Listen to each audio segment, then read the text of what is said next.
And I'm going to read this quote out. I found it yesterday, looking up a quote for this morning. And this is from a customer writing a review on William Isaac's book, Dialogue, The Art of Thinking Together. And he said this book and David Bohm's On Dialogue are the two books that have helped shift me from being an argumentative little beep to somebody who is not seeking to win an argument, but to build ideas. Suddenly my world opened. Suddenly people with diverse ideas came forward and engaged with me. Suddenly I was excited dialoguing with others. Suddenly my world changed. So that's my hope for what will happen at Golden Doors. Lots of suddenlies will happen at Golden Doors, and people will start coming in and join the party. And most of all, that the world will change as a result of a dialogue. Some acknowledgement about today, and these are the two greats in this area that I want to acknowledge before we proceed, because really these are their ideas and their practices which we are building on today. Bill Isaacs, I mentioned him, book on dialogue. It's a great book if you have a chance to read it.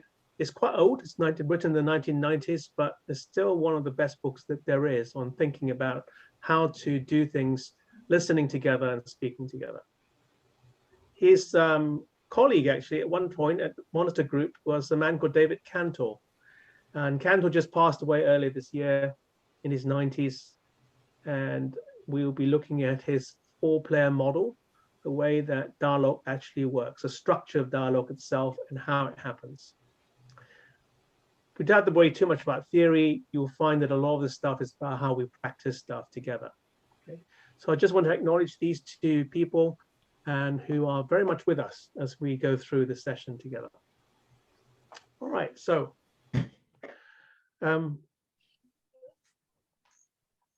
let's talk about generative dialogue and what it is.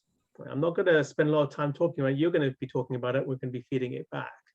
But the best way of thinking about this is to say there are many different kinds of panel discussions you can have. When you're having holding a session, they can range anything from a monologue right through to a generative dialogue. It's not a given that when there's a panel discussion, there'll be a generative dialogue. Very quickly, what is the monologue? You know, I mean, monologue is it's a solo voice, just someone speaking. It doesn't have to be one person. You can have a whole panel of people just standing on their soapboxes and making declarations about their views of the world. That's just a lot of monologues in a meeting. Or it could be a debate, and some of you would remember, I'm sure, the presidential debates that took place not so long ago in America. And it's much more about, well, the idea of beating down. You say this, I say that, my point, mine is bigger than yours is bigger, mine is smarter than yours, and so forth. So it's a kind of a contest. In olden days, you would have taken two swords and ended on the dueling field and fight one another. But these days it becomes a war of words, and it becomes you thrust and you parry with words, and a debate or an argument is sometimes what happens in a panel discussion. Or it might be a bit more civilized and it's the discussion. But in the discussion, it's still your point of view. And we're just playing a bit more civilly in a game, and it's going back and forth, a bit like table tennis, a game. And you might see that as in a panel discussion when conversations bounces around, but each person is trying to put forward their own position. And the top of that, it's a skillful conversation. Can you just pause recording for a second, because I want to just share something a bit private. What all these first 4 parts have in common is that they're to do with you taking a defensive position about your point of view. So it's a defensive kind of, all these first 4, monologue, debate, discussion, skillful conversation, you don't actually change.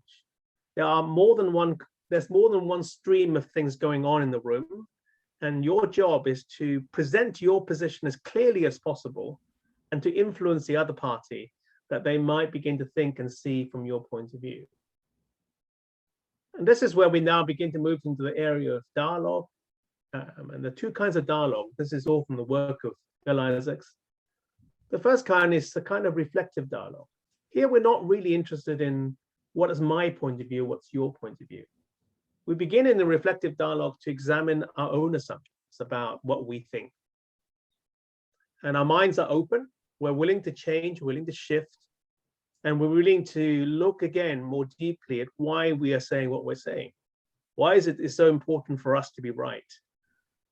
And in a good reflective dialogue, you then get a lot of understanding, aha moments, things will come, the understanding will come, and it will affect your world, the way that you've come into this conversation and you will have changed, right? So that is a reflective conversation. That's quite rare, even in the panel discussion, but the energy feels very different when you're in it. And you feel that there is something, it's like looking into a pool of water and you see a reflection coming in. And the world will look different because you see the reflection as well as being in the scene itself. But what we're interested in is going beyond even a reflective dialogue to a generative dialogue. When something actually happens and out of the dialogue, something is created. Something shifts, something moves forward, something is birthed, something emerges. So some of you will be familiar that all this is really, this whole thing has come out of the MIT in terms of their school, right? So whether it's the fifth discipline, theory U, Otto Scharmer's theory U. What's interesting is not what do I understand or how do I analyze the world, but this whole idea of what is emerging in the world. So a truly generative dialogue, we have no idea where the conversation is going to go at the beginning. There's no agenda, there's nothing, but there is a theme and there's a direction. And through skillful negotiation during the time of dialogue, something emerges. And whatever emerges will change the world, will change the lives of those that have participated, will start movements, will start shifting agendas.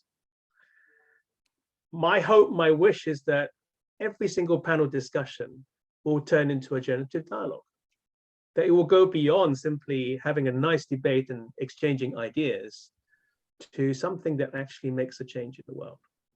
All right, so rough structure here. And then the other thing is that, have a look here. This is the frame. This is the authentic business frame, and not just my frame, other people's frame as well. And you see it on my screensaver at the back. It's about, when everything is happening, it's always about my story. You are in it. It's your story, your narrative. But when we begin to start engaging with others, we become aware of an our story that takes place. And as you become aware of an our story taking place, something else is forming. You haven't lost your my story, but you become aware as a panelist, as the discussion person, that something else is going in the room, that there is another story that's emerging in which you are a part of. And then when there's a generative dialogue, you also become aware of the big story, something else that's happening outside of the room itself, into which you're beginning to move into. Because all these stories are around everywhere. They're not just being created. They've been spoken of through the ages down. We're just picking up different streams of it. And what this generative dialogue does is that it begins to weave together all the different stories that are there. Your my story, the story of those people listening in the audience, and they get to participate as well, to bring in their stories into the conversation. And coming out of the room, it becomes a big story that flows out into the world itself. These are just awareness frames. They're happening whether you're aware of it or not. There's always a my story, there's always an our story, and there's always a big story. But when you become aware of it, you can shape these stories and you can begin to influence how they flow into the world. Okay, so we're going to just spend a bit of time now, and we're going to break you up into groups of twos. I think twos would be a good number. So, and we have about 15 minutes, and in your twos, I'd like you just to have this share something with each other. What was your previous panel experience like? It doesn't have to be from Golden Doors, but from anything you've been a part of a panel. Was it like a monologue, a debate, a discussion, a skillful conversation, or a reflective dialogue. Just talk a little bit about it and exchange some experience, but get granular. Explain why you think this. Why does it feel that way? And more importantly, this is the part we're trying to get to, and this is where we need to enlist your help in this upcoming Golden Door event. What was your contribution in sustaining whatever was going on? Because you had a part to play in the panel. So what was your contribution, not in terms of the content, but in terms of maintaining the structure of the actual discussion itself, whether it's a monologue or a debate or whatever that you were in. So okay. I'm open for any questions before we enter into the breakout rooms. You can type it into the chat, or you can why don't you take a picture of these questions, so you can in your pair share, you can look at the pictures if you can't remember them. Okay. So put them in random groups. Yeah, just random groups. But yeah, so should we just do that? Unless there's any burning question, if you have one, just you can unmute, and then we can I can take the questions, or the floor can take the questions. Okay. Okay. All right. So questions. 2 to 3 per group. Huh? Okay. Yeah. All and right. then it's 15 minutes. So set a time of 15 minutes. We'll come back. We'll share what we've learned. All right. Okay. Go ahead. More rooms. So the rooms are created. I'm being invited to a room as well. No, you can take it out. I know, so there's nobody else there. Okay, fine. Great. Oh, we've got Esther.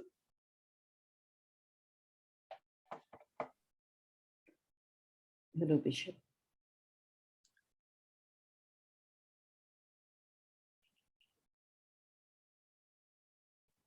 Hello. You're on mute, Bishop.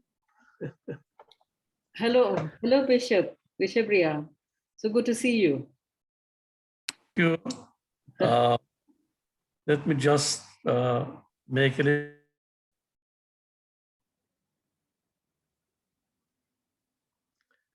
I think you're frozen, Bishop. Are you frozen? Oh, she's gone. Oh, he's gone too. Okay. All right. So how was that? Was that a good start? You think? It's a good start. It's all right. It's good. Yeah. Okay. Most of them are here. There's another group that's still coming in. We're still recording. Maybe you can pause recording for a second. Yeah. Okay. I'll pause it. Well, let's just go through some of the different. Did any of you said your experience of but Mandy, would you like to contribute? Oh no, yeah, I will. Thank you very much for the invite, and thank you, Roshni, for inviting me here today. So I was in a room with a lovely lady called Anne from Singapore, so it was great to connect with her. And so she was just asking about like my experience of like joining panels and things. So I told her that I had like decades of experience of moderating, and I gave her a bit of a template of like how I run through panels and about allowing conversations to flow naturally. And it was really interesting to just talk about like, you know, following your why, following your life purpose, or whatever you may call it. And it was quite interesting. So it was good to kind of connect with somebody that you probably never would have done. So it was quite interesting as well. That's great, Mandy. And in your experience, your vast experience of being a panel, what was it like? Was it any of those things, monologue or debate, discussion? What did you notice about the actual discussion themselves? So, do you know, I mean, I've been incredibly blessed and great, you know, been traveled around the world, and I've been able to join some of the world's most prestige platforms, from anywhere from into Davos, UN and the World Bank, and then to panels with survivors and campaigners or people following their why. So I've been incredibly blessed. But for me, I take a real interest in wanting to know who my panelists are, see, you know, because people sometimes are quite nervous and they might know their topic. And sometimes when people ask them questions, sometimes, you know, the nerves and things get the better of them. So what I've always found useful is like maybe a day or a couple of days before is just bring the panelists in for a 15-minute quick Zoom call or on a WhatsApp call to just say, run through the agenda. So what I normally do is set the scene and say, right, I'm Andy, I'm here today at UN Women at CSW. We're talking about inequalities in the workplace, for instance, and I'm joined by Roshni, I'm joined by so-and-so. And then what I will do is come to you and say, right, can you, within 1 minute, you would know this before, and I will say, can you just tell me who you are, what you do, where you're from? And everyone within a minute would tell you that. Then I would kind of already have questions and things planned with people, and we would ask that to say, right, so we're talking about inequalities, and I could probably say to you, okay, through the pandemic, we've seen inequalities come to the surface. How have they been affected in India, or how have they been affected in Singapore with you? And then take audience questions. And normally at the end, I normally ask for a call for action or final thoughts, and kind of wrap things up that way. And it kind of has worked really well. Yeah, lots of things to build on. And one of the things, perhaps, I'd like others to comment actually on what Mandy has said. But one of the things I would notice is that idea of a sense of fear, or sense of not knowing, not feeling at ease. And when that is present in a panel discussion, it affects the quality of what happens. So doing the thing, we in fact doing what you're doing now, Mandy, getting all the panelists together and having a time of just being a safe space in which we can air the way that we do things and how we want to actually hold the energy for the rest of the discussion and so on. So would anyone else like to build on this in terms of your experience of being a panelist? Robert, I think, are you speaking, or you're on mute at the moment? So you're welcome to. Okay, no. Robert, are you speaking with us, or you are Speaking, but because you're on mute? We can't hear you.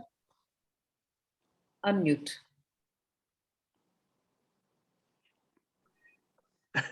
We can't hear you. Robert, you're still muted. Robert, can you hear us? You're mute.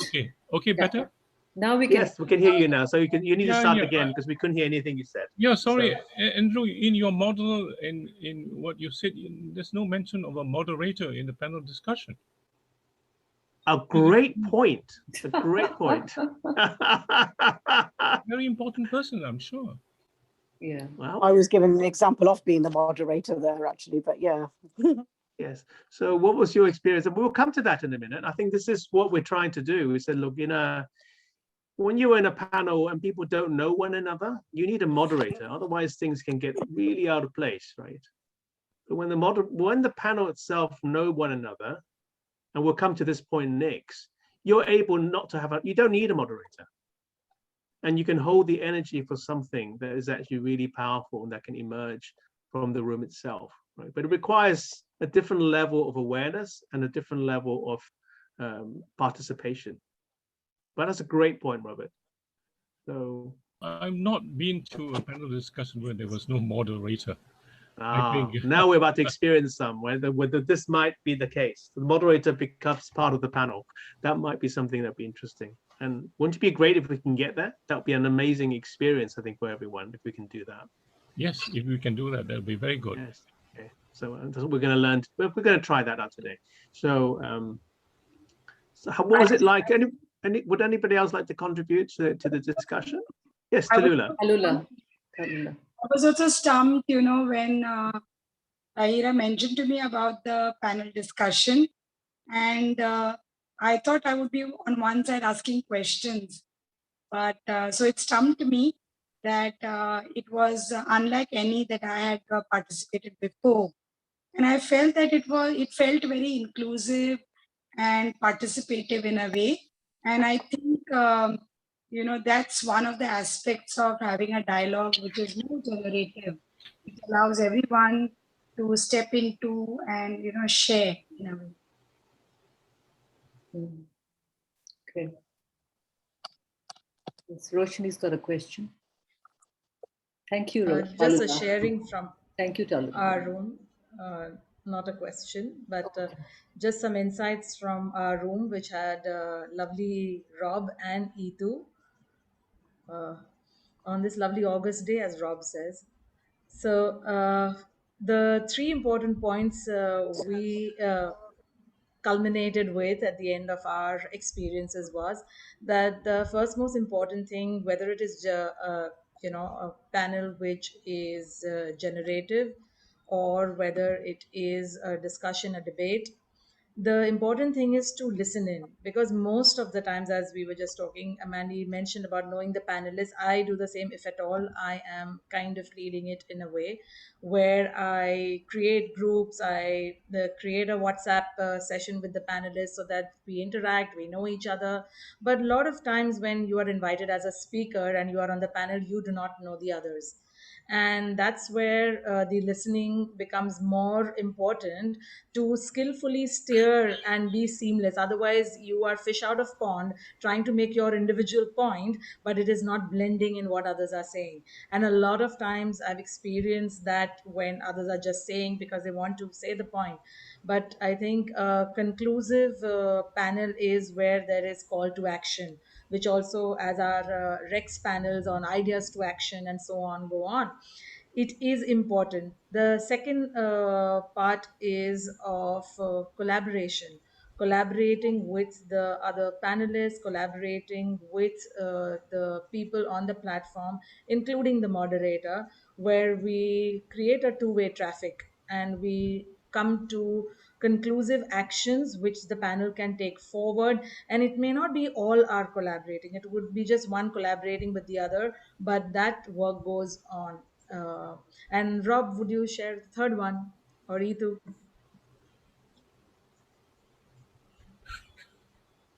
Go on Rob, you mute, need to Rob. unmute. Rob or Itu? Just get in there. Thanks, Rashani.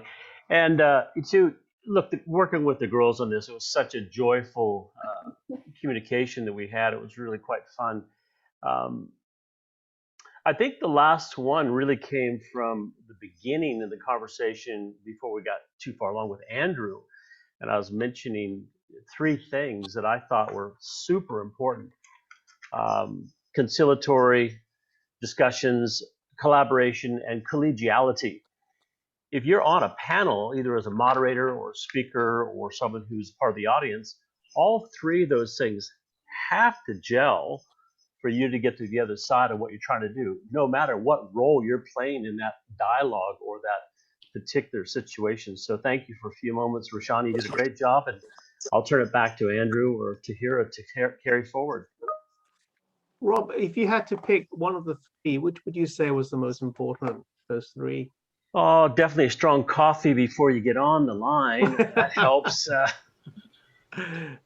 My years going back to the 80s came from a trainer's perspective. And so as a trainer, we taught and then we involved. So it was a 1/3, 2/3 model. And as you go forward as a speaker, it's quite different because you're obviously the expert or topic or content expert. And so you're not being asked to teach, you're asked to share information that's going to help a group go forward. Very different in the professional academia world where you've got two very far spectrums in that. So I think they're all three very equal. It's like a recipe for a cake. You have to have all of them to work. And if you lead one out, I think the others are going to suffer. It's like that triangle, The reason the pyramid stands so well is because the bases are so solid. You have to build on all of them. So not a straight answer, but hopefully you got the point.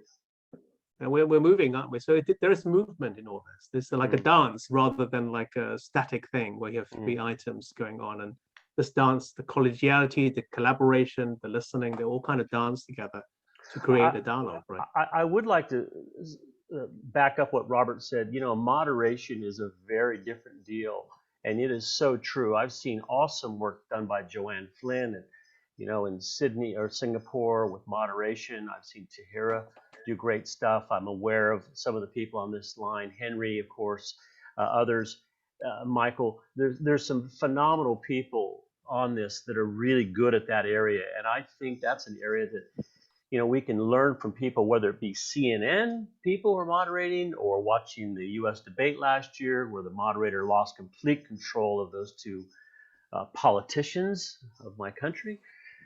There's some real finesse in the area of learning moderation at a great level. And it is so important to be a facilitator, a moderator, but also very good at listening so you can pre-plan and move ahead. An MC, a host, that's a different kettle of fish. But a moderator, a facilitator, whew, that's a big responsibility. You cannot afford to have people get the time eaten up. We have millions of dollars of people's fees on this line right now, and we just can't afford to get off track too far. Thank you very much. And Wai Ching, and then Mystique, and then we'll carry on, right? So Wai Ching next. What would you like to add? Very, very short, and I appreciate this so much, Andrew, this emergence way of being in a panel. And that's where the magic can come, when there's deep listening and deep sharing and being in the moment. So I really do appreciate this, and that's all I have to say. Right? Okay. Thank you. And Mystique? You're on mute. Yeah. Okay. This is just sharing what I had with Robert. I was paired with Robert, and coming from a panel discussion with debate, I realized that one of the most important thing being part of this generative dialogue is answering your question, which you posted before. Why is it important for us to be right?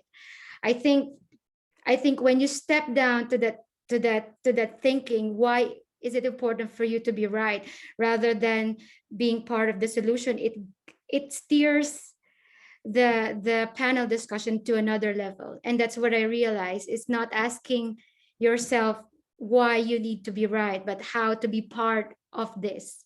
So yeah, just sharing what I got from Robert as well. That's beautiful, and that's a good place actually just to pause for a second. In Bill Isaac's work, actually, he says that's actually the first point of control.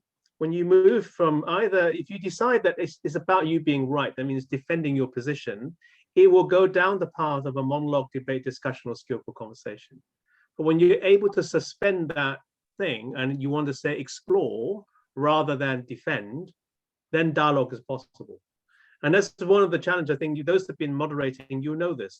You see when you're trying to moderate people and they're insistent on being right, the conversation is very difficult to actually navigate beyond maybe a skillful conversation as best you can hope for.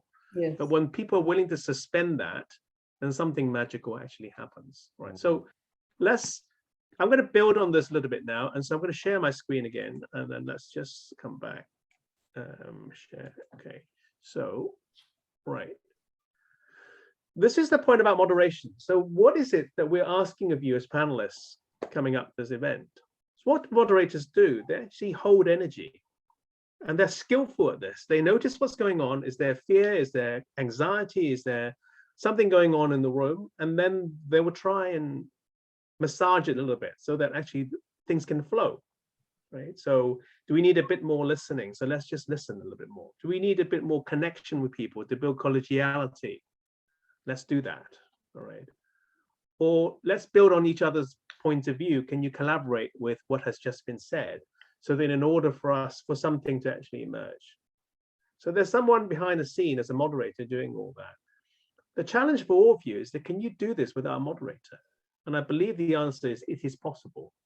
It is rare, but it is possible. And when we get to that point, something magical really happens, because there's less time spent in actually trying to manage each other's energy and more time spent on just listening together. So the actual, the subheading for Bill Isaac's book, Dialogue, is called The Art of Thinking Together. The Art of Thinking Together. So rather than thinking as individuals, we begin to think collectively. There's only one stream that's going on in this whole panel discussion, and we're all part of this. And we're encouraging whatever it is to emerge that comes out of this. So how do we do this? And I think that the simple thing is I've broken this down into three things. In a dialogue, three things are really going on. One is speaking, one is listening, and the third one is sense making. Right, so you're in the room, you're making sense of things, you're listening and you're speaking and you're sense making. All these things are happening like a dance, it moves together. And at some point, the sense making then either becomes I'm making sense of this myself, or we are making sense of this collectively and together. And if you want to learn to hold the energy for discussion, you need to be very much aware of these three things that go on in any kind of discussion. But when you are aware of them, you can actually then a lot of magic will begin to happen. Okay. So we're going to practice this, and it's very simple. So there are three things going on, and you see these circles with dots. These represents people, and the blue one represents you, and the red circle represents the other or the others in the room. So it's your turn to speak, and you have a chance to speak, obviously, in a panel discussion.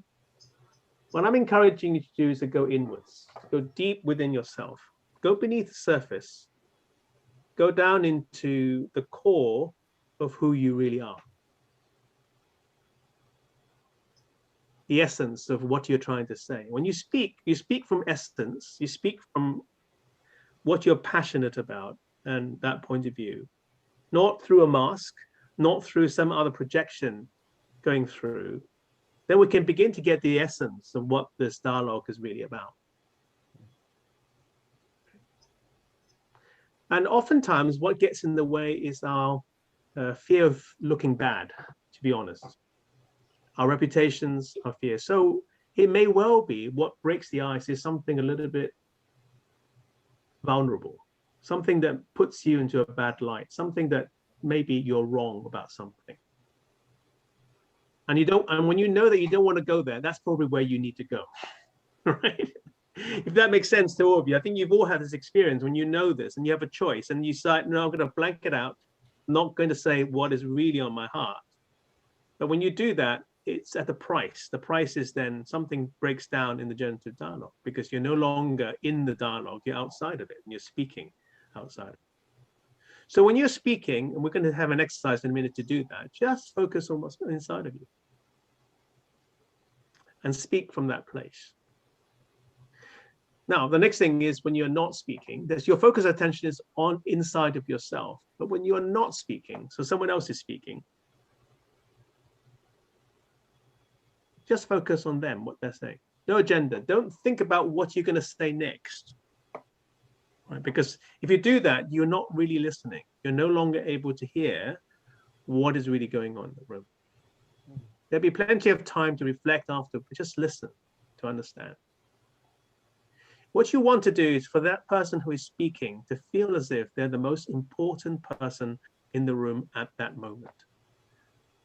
And you're giving them your undivided and total attention. And you're doing that with love. I'm going to use that word because that word is important, right? When they feel love, well, that's what Mandy kind of said, they feel at ease. They're able to then go within themselves and then speak out what's really on their heart. This listening is actually a key ingredient to any kind of successful dialogue. So picture for yourself, what does that look like? I feel when you're listening at your best, what are you doing? You're giving energy actually to the person who's speaking.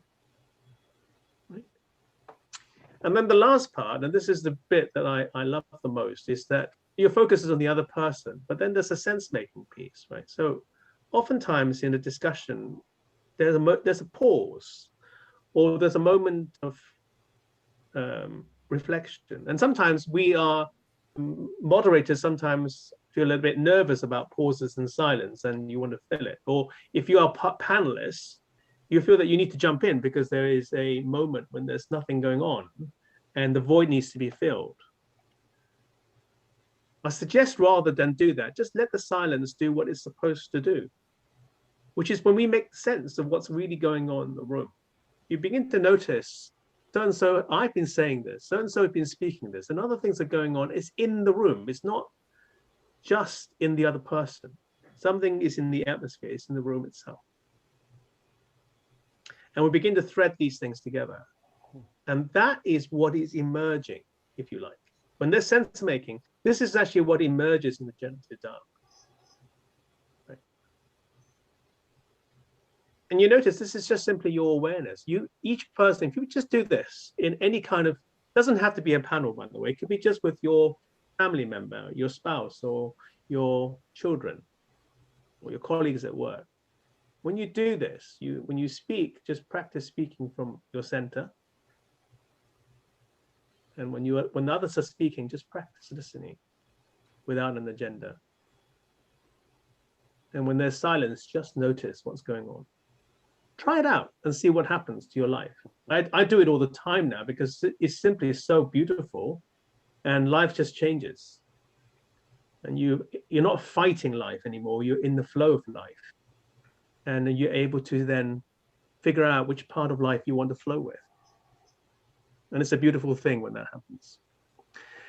And imagine what it's like when all panelists are doing it together and we're holding each other doing this. Something magical will happen.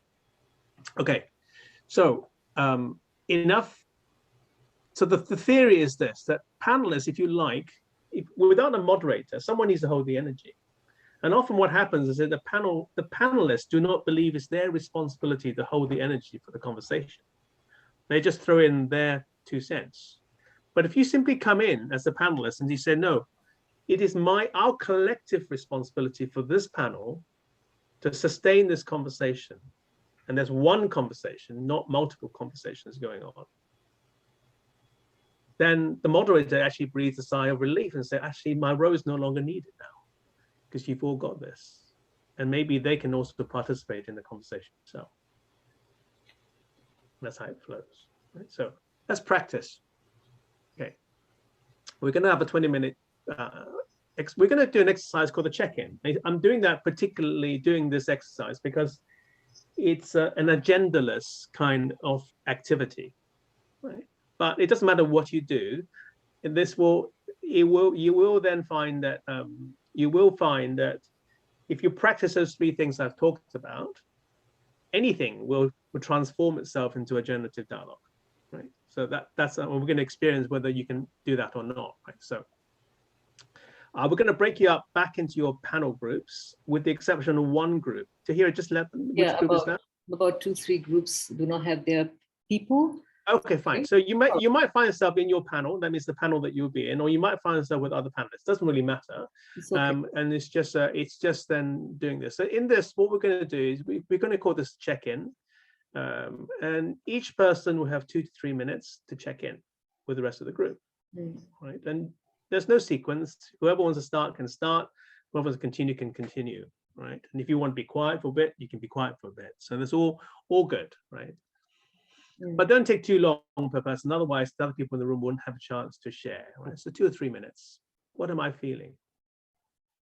And right now I'm feeling actually quite warm and emotional and beginning to feel connected to all of you in the room, sensing that something is emerging from our conversation together. Second question, what stops me from being fully present? For me, there's a few bits of my PowerPoint presentation I hadn't quite time to tweak and get right, but I can set that to one side because actually I don't need to. I can be fully present in the room. That second question is just help you just to center and bring you to yourself. And you know what I'm doing with this? I'm helping you to speak. I'm helping to get rid of all the distractions from what really speaking. What am I feeling? Any distraction? And then you can say what you really want to say, which is this third question. I've left it deliberately vague. The third question for today is, my true north is. What's your true north? What is it that guides your life, that sets the direction of your feet? My true north is the transformation of our planet and of those that I meet. Everything that I do revolves around change and transformation for the betterment of life on this planet. I'm curious to know what your true north might be. Okay, so share it with your panel group, 2 to 3 minutes each. And when everyone had a go, then just pause for a second and then simply address that fourth question rather. What do I sense is emerging here? Pick up a sense from what's going on in the room. And if you don't want to say anything, that's fine. If you've got something to say, just bring it in. And then at the end, just pick someone, or you can to represent your group, and we'll feedback with one another as to the experience of this. So just to be clear, the objective is actually helping you just to get a feel for what is it like to actually hold energy, to have a moderatorless panel, if you like. This is a mini panel, and there are no moderators in this panel. So try it out. Okay, any questions before we go? I'm going to just put this in the chat so that you have a copy of this. There we go. Here we are. So it's the same instructions you've got on the screen. So you can see that in the chat. Are there any questions on process or understanding of what this looks like? We'll share the I'll share the PowerPoint afterwards. So if you want to, we'll circulate the PowerPoint afterwards as well, so you can have a copy of it. Yeah. So shall I ready for the groups? Or yeah. Okay. So everyone, there's at least 3 people in the group, right? Yeah. You know, there's no groups. Well, let me see. Okay, we'll have to remove recreate assignment. Just give me a second.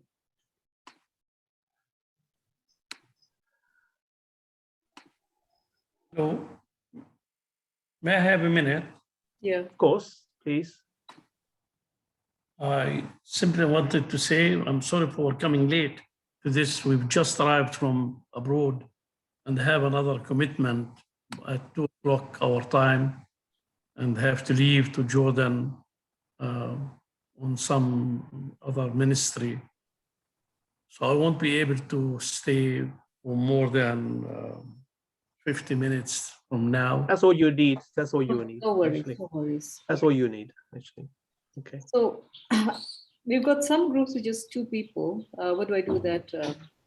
Combine them into 2 groups of 2. Okay. Right? So Make them into a 4. Okay. All right. Okay. Okay, just for 3 or 4 people per group. Okay. That's fine. Great. Beautiful. Yeah. All right. That's one.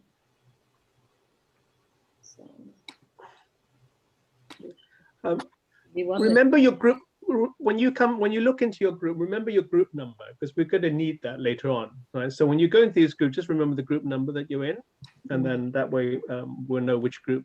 When we come back, there's a further exercise we'll be doing. So, okay. So let's do maybe 20 minutes. Yeah, that's fine. Let's keep it 20, and then that should be okay. I'm sure you'll fill up. Almost ready. Just give me a second. Mandy's not here, right? I don't see her anymore. No, she left. She sent her apologies. She just put a note in. Okay. Good, and Robert. All right. Okay. So sign. What else?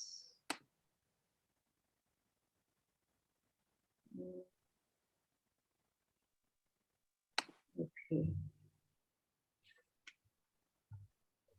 And then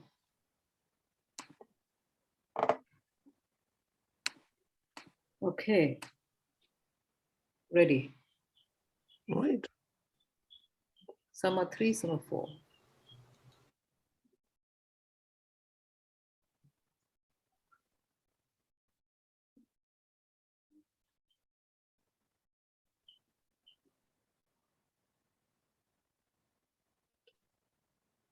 Bishop, you have to join it. Oh, yeah.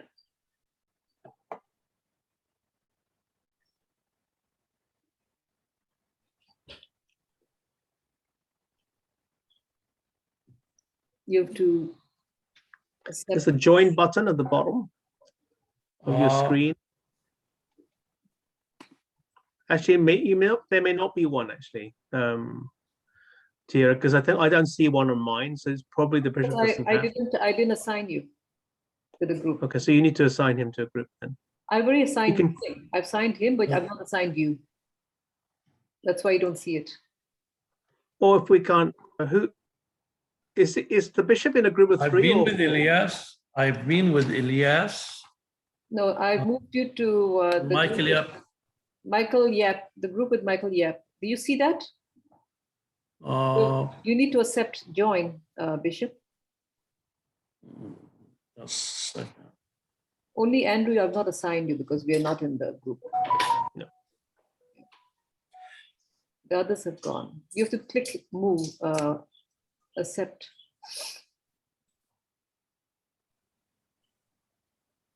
Can you see it?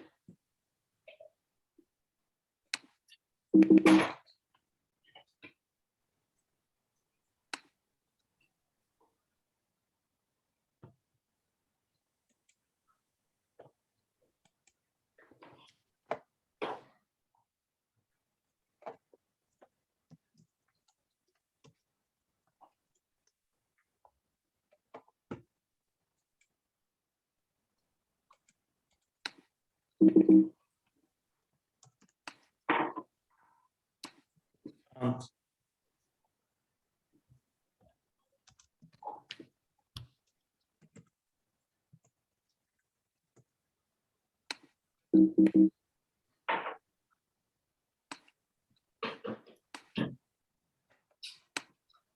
I'll move you to another room then. So just in case you.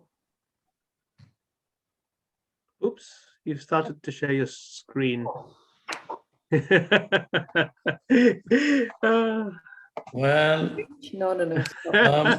I'm no good with this. Oh, you did it. I see. Sorry. Okay. No. Tira, I'm going to ask you a question. Are you, is there in Michael's group, is there just 2 people or are there other people there too? No, there were two. two people, but Bishop is supposed to join that one. All right. Okay, I'm going to stop the sharing.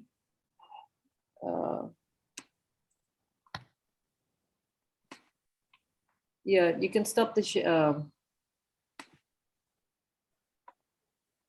going to stop the sharing. These are the things that we'll have.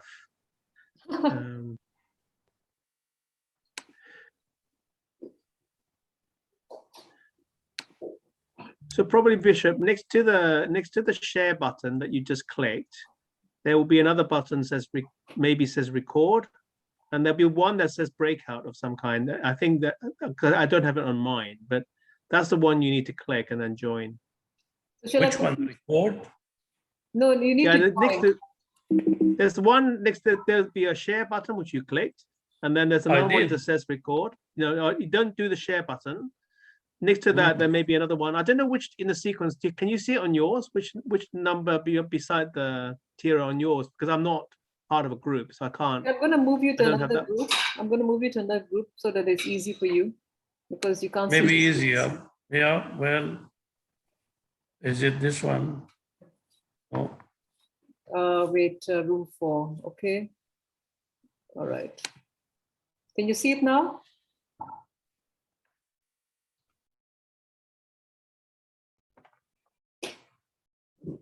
Bishop, can you see it now? Now he's gone. All right. So he joined one group, 4 people. Well, doesn't matter. I think he didn't see the original. Is the poll still missing at the moment, or you still got that now? Yeah, because she had done something.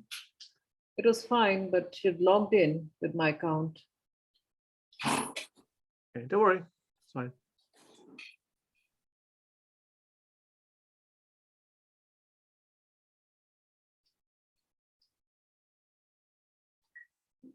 Shall I move him to that group again, or? No, it's fine. Leave him there. Leave him there. Yeah. Leave him there. Yeah. What you could do is you could join that group briefly, Tira, and just make sure they're okay. The group of 2, they're okay. Explain what happened, and then pop back out again, and then make sure that they're all right. Yeah, I'm joining in. Essay story done based on my life story as well, apart as a truth of my life, based on menstrual taboos and how that affects young girls and our so on life, thereafter. So my essay, which was titled The Pouch of Creation and Its Disuniting Beliefs, won the second silver shared prize with Talula, who was my co-winner. And based on that chapter, my panel discussion is tyranny of taboos. Okay. Oh, How the dogma of taboos actually, destructs us globally. So it is basically, in a nutshell, as we put it, as the explanation description of the panel, that how extremism on menstrual taboos and stigmas are affecting the entire world. And the panel will draw inspiration from my essay, which I will be sending to my panelists so that they get a deeper understanding where I come from and why this topic.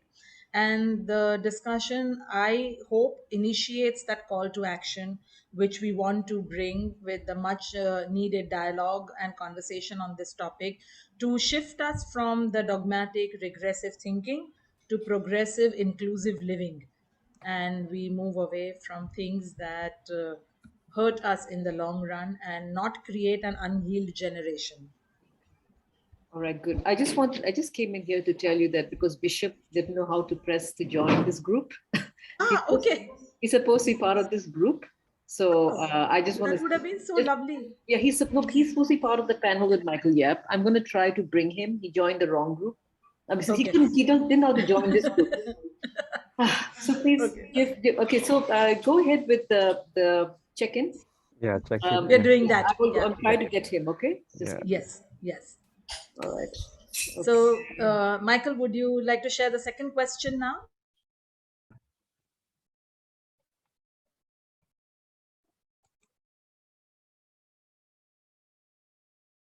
Michael wants Bishop to join in.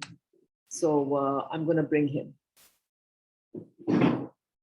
He wants to get to know him better. Okay. Let's see. Room 2. Ilias, do you want to take this forward and bring him into it, or do you want to have him run with his time frame? What do you think is best?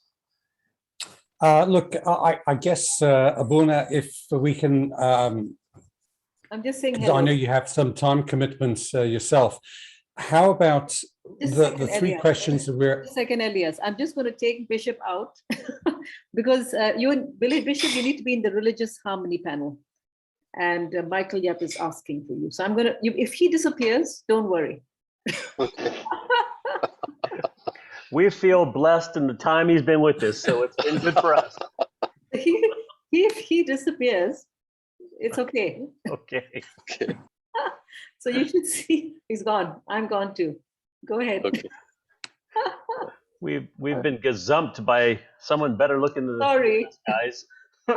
I stole someone. Okay.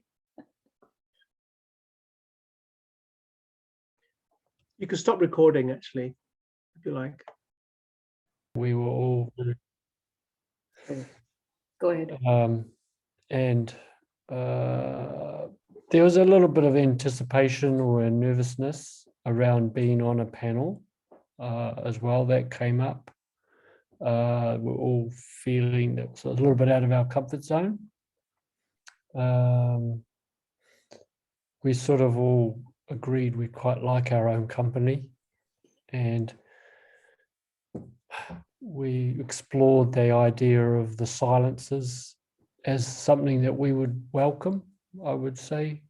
We were all fairly, it was a fairly aligned discussion, I'd have to say, fairly easy. I didn't feel awkward.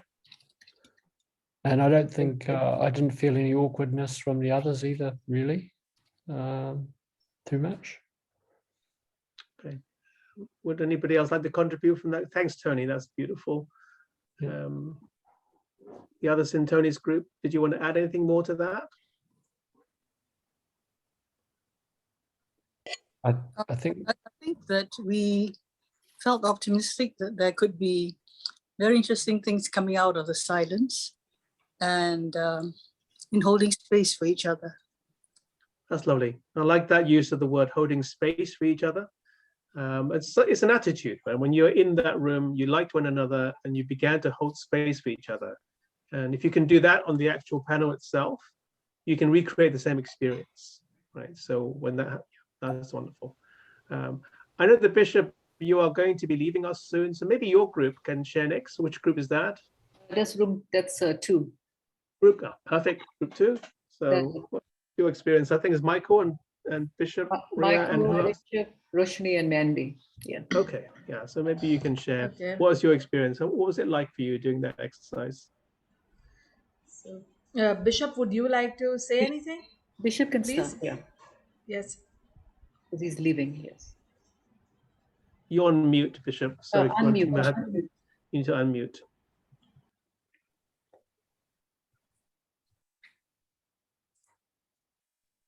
Unmute. Ask to unmute.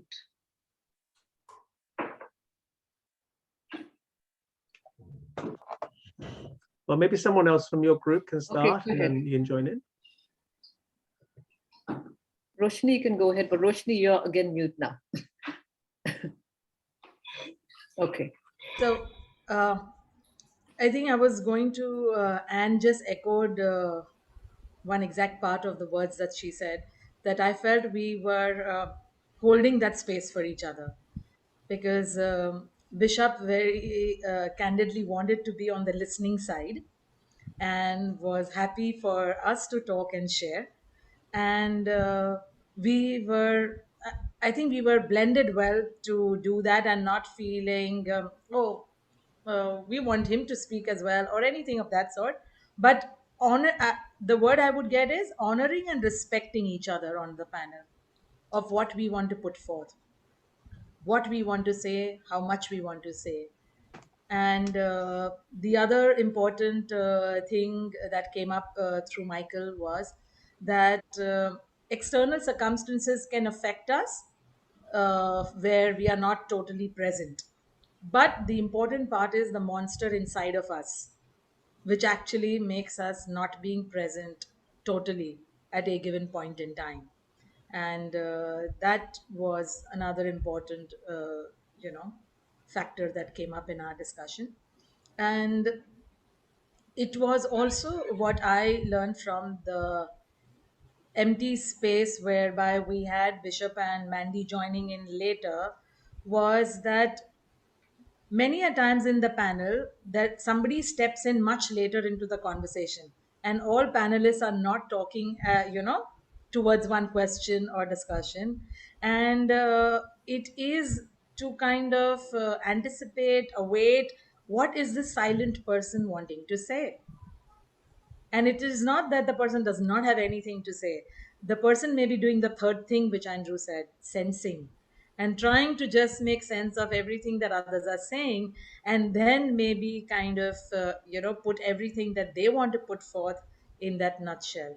I've experienced that myself at times, where I've not immediately pounced on an opinion or shared something in the first 2-3 questions in the panel when the roundabout was going on, but soaked in what others were saying as their point of view.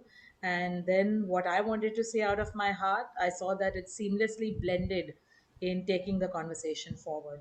So that is what was happening when we all were talking. And it seemed that one was taking off from where the other was leaving of sorts. And that's what I felt. I would love Michael to say a few words. Yeah, thank you very much, Roshani. I think you have summed up most of the important point. I share one episode of I think Israelist philosopher Michael Buber. I think he's actually famous for dialogue as well. In one of his life experience, a young man came to see him in his office, wanting to talk to him. For that 5, 10, 15 minutes, but he was not fully present. So after the young man left, and 3-4 days later, news came out the young man committed suicide. So dialogue in that sense, if you are not fully present, someone trying to reach out to you, you miss it. So in that sense, the full presence of yourself in listening is very critical, very important. And sincerely respecting the other person is a very critical component of listening. In other words, you just listen. I think that's one episode I share, I think, with Roshani about this. Michael Buber, I and Tao, I think this is quite a famous book. So dialogue, it's so crucial in that sense. If it's life and death, you miss it, and this is what happened, I think, in that particular situation. But that's all I want to say. Thank you. Anyone else from the group to add anything else? Sorry, Bishop, you're unmuted now. Bishop, yeah. Bishop, you can say a few words. Can you hear us? Can't hear us, I think. Good. Can't hear. Maybe. Well, there. first, I'm sorry, I appreciate your patience. All of you, especially those members of the group I joined. As I said, I mean, I feel extremely tired. I rushed to be on this and have to rush again. But as I said, I mean, we need to learn listening, especially in an area where I live. The extremism, the religious fanaticism that in the area causes many of our people either to shut up or to leave the country. And this art of listening doesn't seem to be part of the community in which we live. The attempt is to impose ideas, to impose a certain set of ideas on others. Is not ceasing. On the contrary, even on the way back from abroad, people were wondering. They asked me even whether will I stay where I am or also pack and leave as the others. I said, no, I will continue to stay where I am. And I will learn to listen, also appreciate the ignorance that is on the other side. The lack of readiness to listen to the other side, the lack of readiness to recognize the otherness that is in the other. I mean, this exercise that we're sharing. As I said, I do appreciate it. People will wonder whether I'm still having my common sense, spending time to listen how to debate, how to listen, how to be a member of a panel. This is luxury for people. But thank you very much indeed, Andrew, and all of you for giving your time and for allowing me to share. I hope that I'll be refreshed by tomorrow after I come back from Jordan. It isn't easy. Physically speaking, it isn't easy. Mentally, perhaps I try to keep my good sense, try to share some of the stories that cause people to laugh. But in most cases, it's not a happy situation where we are. When it comes to conversing or dialoguing with others, people are stuck with history that goes back to hundreds of years, perhaps thousands of years, and from my personal experience in religious dialogue, no way. You're expected to move forward, but there is no movement from the other side. It's always you are expected. You're in the minority. So move, otherwise back and leave. Where are you speaking from, Bishop Ria? I speak now, as I said, I've been away and just arrived. I'm in Nazareth now, in Israel. Yeah, for those of you who do not know, I'm an Arab Palestinian, a member of the Palestinian minority in Israel. And being a Christian, I'm a minority within a minority. And all of us are a minority within the Middle East. Arabs, Palestinians, Israelis, Jews, you may know. This business of minority is very serious. Second, your identity. I doubt whether you have your own identity crisis. Where we are, this is one of the areas where it causes many people to pack and leave. In mind, whenever I'm introduced to people, I'm introduced as an Arab, Palestinian, Christian, Anglican, Israeli, and to many people are confused. How come you're an Arab, a Christian? And when you say I'm from Israel, how come you're from Israel but not a Jew? When you say I am Christian, they think you're Italian. If you say Anglican, they think you come from England.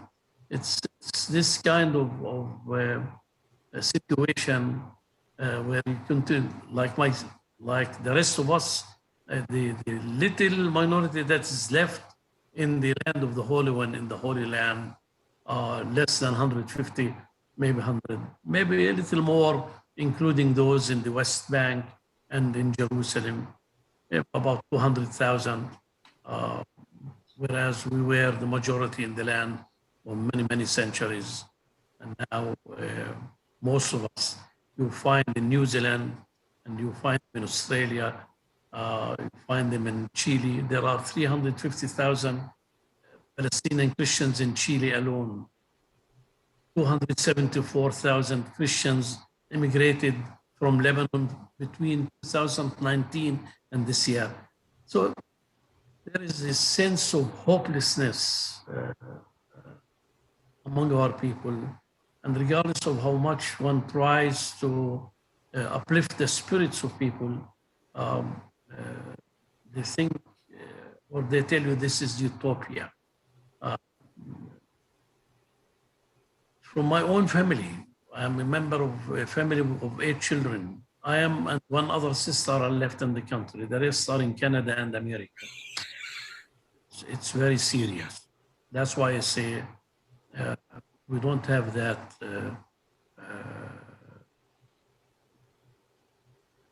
leisure to as most people now in the world. I do appreciate that there are problems in different parts of the world, but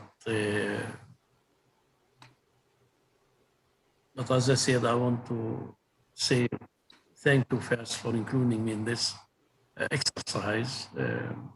I did take some notes simply because I feel tired,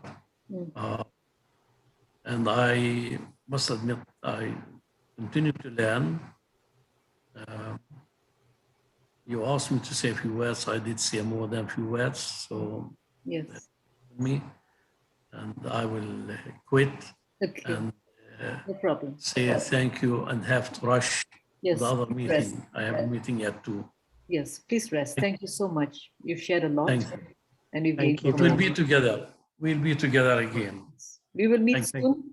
All right. Yes, thank you. We'll see you. Thank you so much. Take care. Bye. Take care. Bye. Thank you. Bye-bye. Bye-bye to all Bye. of you. Bye. Thank you. So we notice how even in our training session together, we're having a generative dialogue. How something that was in the room landed in Palestine. Even Michael, when you brought in Martin Buber, who died in Israel, in Jerusalem, where the bishop is at. There was a conversation and about a suicide that took place all those years ago. All those things began to weave into our conversation, and something began to emerge and the lives of people, even in this room and beyond. You notice how that conversation has now moved not just to Jerusalem, but to all the diaspora, people in Chile, people in New Zealand, Australia, of that community. Excuse me a minute. So this is how something emerges in the conversation when we hold the space, we hold the energy for other people in the room. Something begins to emerge, and then we begin to see and understand and comment on it. In the interest of time, there's in the chat as well. If you're looking into a chat, I think there's quite a lot of other comments have come in. So the theme of listening is very strong, and Roshani has posted, and so has Mystique.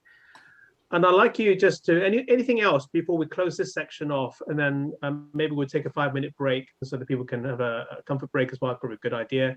But any other final comments from the other remaining groups that haven't spoken that would like to add to this conversation about your experience of a generative dialogue?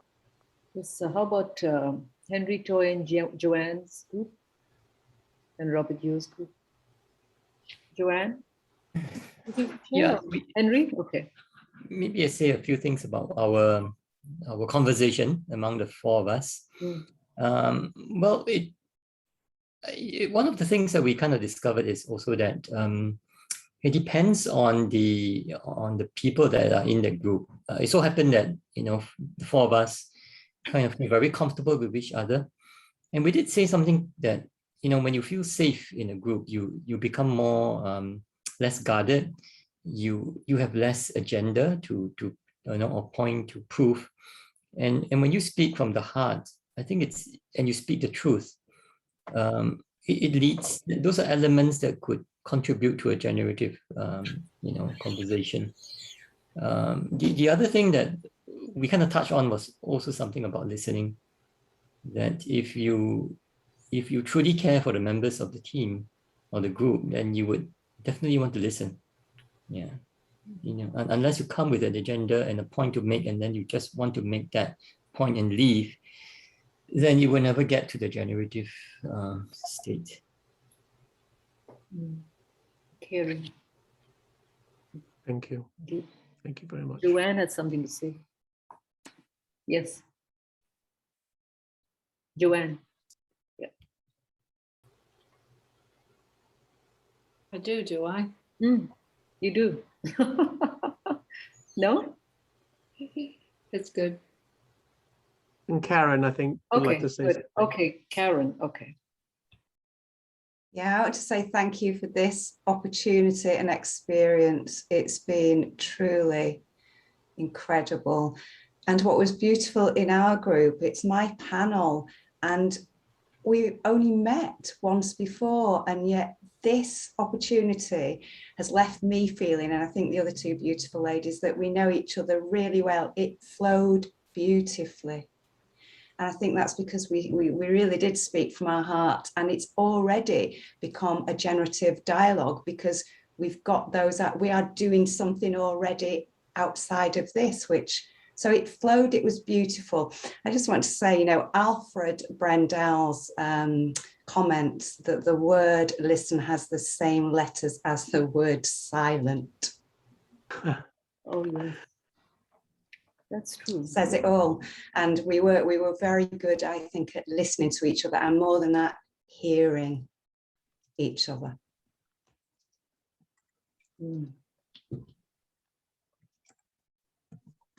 Great. Yes. And the word listen. Is that And Wai-Ching. yes, thank you. It's that we were feeling each other. Okay. Right, Karen? We were really feeling each other. We were feeling our vulnerability, our spontaneity, as we shared stories that way of your experience with your children. And we were equally spontaneous with our responses to each other. And I think I feel it was definitely a feeling group.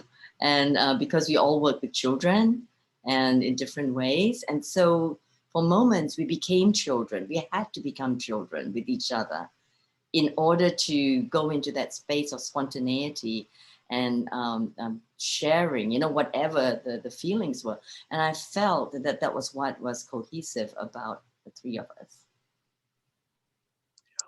Yeah. Beautiful. Great. Thank you. So let's take a break. If you got something to say after the break, we'll give you a few moments for anything else to be added on to the conversation. Right? But just notice how, Rob, even right at the beginning, your group between Roshani and you, we talked about listening, talked about collegiality, talked about what was the third thing? Context. All come back together as we pay attention to each other, and they kind of flow in the room without a moderator, which is really what we're trying to achieve here, which is the interest in all this.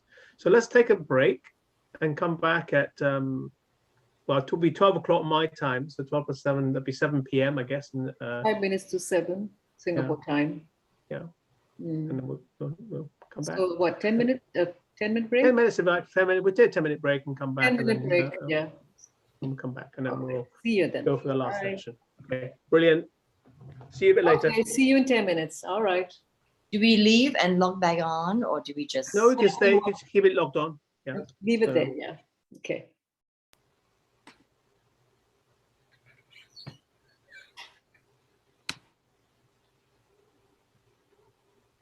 Of this work, and others have been added as well. So this is really David Kantor's world, and he deserves to be better known. Maybe some of you heard his name, but actually the work he's done is actually profound and deep. So we've talked about energy, holding energy. This is a structure this is all about structure. It's not about content. It's about structure of how a dialogue actually takes place. If you are moderators, then probably you will be familiar with some of these concepts, but as panelists, you may not be. So let me just take you through this. This is called Kantor's 4-player model. I prefer to call it 4-play. I mean, as in the different speech, he calls them speech acts, the different things that takes place in a panel discussion. So whatever's going on in the panel discussion, one of these 4 things is actually happening. But the ability to recognize what they are actually affects the ability to shape and moderate or to hold the energy for a conversation. The 4 things are this. The first is that he says, without a move is, there is no direction. Right? So if no one makes any suggestions of directions about what we should be doing next, conversation just meanders, it goes nowhere. Right? So just now we had Elias made a beautiful move about the pause. I suggest that we don't use the word silence, but we use the word pause instead. That's a move. It's a move in meaning, right? And it creates a shift in direction in the conversation. And then a move is then could be followed by any of the other 3, but if it's followed by the follow, then there's completion. So without a follow, there is no completion. It means that nothing gets generated unless there are followers. So there's the movers and there are followers. And without a follow, it's just another conversation. When someone says, I agree with you, let's just do it, then a completion takes place. There's also the oppose. Without an oppose, there's no correction. Right? So in other words, if no one opposes in the conversation, then whatever is moved will happen. There's a move, there's a follow, then there's no opposition, there's no correction to the original move. The move may be brilliant, in which case no opposition is needed. Or the move may need some kind of correction because it's actually out of kilter.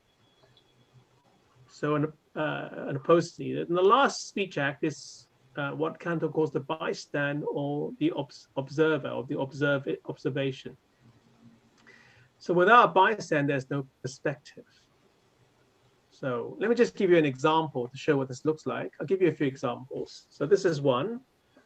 A move, let's break for lunch, or let's have a break, right? Follow, great idea, let's go. That's a move. and a follow. But then someone comes in and opposes, hold on a minute, we haven't finished our discussion yet. So that's an oppose, right? And then someone else might pipe in a discussion. The two of you are always arguing over food. That's observation. It's neither agreement or disagreement, but it's just something, it's an observation that goes on. Okay, so then someone says, okay, why don't we time box this and go for lunch in 15 minutes? That's another move that's taken place. Okay, where were we in our discussion? No, you'll follow. So you see how the pattern works in a just a normal conversation, and you can break down, and Kantor does this. And if you're interested, it's a book called Reading the Room. It's a great book to read if you are interested in that. You can pick that up. And he shows you how to read the room, how to read what's going on in the meeting. And you can break everything down into moves, follows, oppose, bystands, and follows. But it's not just speaking. Here's another example. A robber tries to break into a house. That's a move. And they're making a move, breaking into the house. The dog barks. That's an oppose. It's coming back. It's moving. Okay. Then the robber makes a bystand. Oh, there's a dog in the house. And then he follows to the objection or the pose which the dog has made and makes a quick getaway. Right. So you see how these patterns, these are just patterns of different types of structure in many different things. Here's one more from ancient literature, if you like, or if you, yeah. Book of Genesis, the Spirit of God hovered over the waters as a bystand. Or silence, we talked about silence, there was silence. And then God said, let there be light. And then there was light. Right. So you see the pattern, right? There's something that is then there's the observation or the bystand. Sometimes the bystanding, and to Elias's point, it could be silence. You're not saying anything. You're in the room. You're participating, but you're not saying anything. But it has some kind of power. But when you're ready to speak, and out of that bystanding, something emerges, and that's a move. And then there's light. So these four things then, right? So now what we're going to do in a minute, we're not going to do a poll because it's not available. So four things. Without a move, there's no direction. Without an oppose, there's no correction. Without a follow, there's no completion. Without a bystand, there's no perspective. Okay, let's go take a pause for a minute. I'm going to ask you, right, in your normal everyday life, in your meetings, in your panel discussion, what do you predominantly do? Are you a mover? Are you a follower? Are you a bystander? Or are you an opposer? What do you typically do? Right. Okay. So that tells you your normal stance in a discussion. Okay. Which of these four are you least likely to do? Which of these things do you do less of?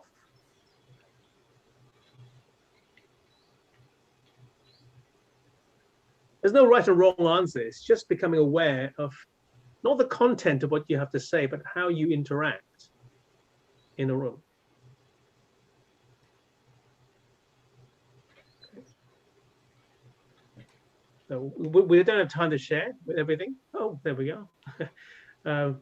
Let's suddenly come back in. Let's drop the poll. We're not going to do the poll now. It's fine. Just close that down. Okay. So, all right. So that's how you might ordinarily act and behave when you were in a meeting. But you can begin to appreciate, if you understand all four, in a generative dialogue, it's less important about whether or not you are acting according to your normal script. It's much more important about what does this conversation need at this point. Something has come into the room. Someone has made a move. What do you do with that, right? What does this conversation need? So we're thinking about thinking together, dialoguing together. There's one conversation in the room. Sometimes we say that, don't we? So what does this conversation need? Does it need some kind of correction? Does it need some kind of completion? Or does it need to shift direction somewhere else in the bystand? Or do we need to move it along with a new move and proposal? When you begin to get the hang of this, you begin to understand how you can, as a panelist or as the moderator, begin to shift conversations and allow the current of the conversation to flow in and out. Okay. So we're going to do a little bit of a quick exercise, just some help you land as a panelist. So I've put some ideas on how you might frame or how might position a move, right? So it involves a kind of an action of some kind. Let's do it. Often there's sometimes an imperative, you know, go for lunch, let's go for lunch. So there's something that actually says that, or it might be a question, do we agree? But it's pushing something forward that requires some kind of a response from other people in the room. That's a move. So if you want to make a move, make sure that people know it's a move. Make it clear you're making a move of some kind, right? So a follow, in essence, is about an agreement of some kind. Someone has made a move. You can't do a follow without something coming before it. It's got to have, there has to be something before it. That's why listening is so important, right? Did I hear you right? And when I've heard you right, what is my response to your hearing, to my hearing, right? If it's an agreement, let me just say so, yes. This deeply resonates with me. Wow, that's exactly what I was thinking earlier. And then when you do that, what happens? There's a connection, something is built up between the mover and the follower. Or we take the other point, there's a disagreement, right? There's an oppose, right? So what does that feel like? No, or yes, but, or I disagree, or I might see this differently. But there's a need for correction that comes into the room. So the essence of it is disagreement. So you've got the action, the essence of a move is an action, the essence of a follow is an agreement, the essence of a oppose is a disagreement, and the essence of a bystand is observation. You can say things like, I observed that, I noticed that, what if? Let's step back and take a higher perspective on all this. What do we see in a higher balcony looking down on the earth, right? I wonder if, yes. Sorry, I'm just wondering about this issue of inclusion. How important in generative dialogue is to include everybody? I mean, in other words, to bring in those who have not participated and who might want to say something, except that they could be a bit shy or reserved, you know? Where would that fit into this model? Where this fits into the model is it starts with a bystand. I noticed people are silent in this room. Sometimes the bystand, it's not spoken. There are two versions of the bystand. One is spoken, one is not. So you're noticing things going on. And then it's followed by a move, right? So, oh, I noticed that you've been quite quiet in this association. I can see that there's something you would like to say in this conversation, and you can invite them to come and speak. So you make a move and you're inviting them to make a move, right? And that's how it kind of works in that situation. Okay. Yeah, and that's a really important point. I hope all the panelists, you're aware of this, right?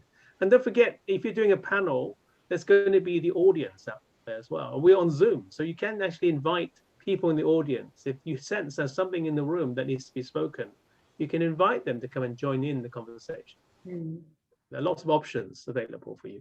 Yes. Okay, so so let's do this. And in the interest, we don't have time to do this pair shake, because I want to move on to the next bit, but let's just do this, okay? Let's just start with the move. I've given you some suggestions. Let's just do it. This is how do you phrase this? But I like you to think about your own panel that you're going to be in. And if you're going to make a move in the panel, how might you frame it as a move, right? Making a proposal. Just type it in the chat. We're looking at ways of introducing a move in actual situations live. Just type it into the chat now. Everything that you're all typing will be about how to make a move, right? So this is there's some suggestions there, and we'll catalog all this together. We'll compile it, or you can have a list of things that you can use to signal that you're making a move, right? Just so open the chat box. So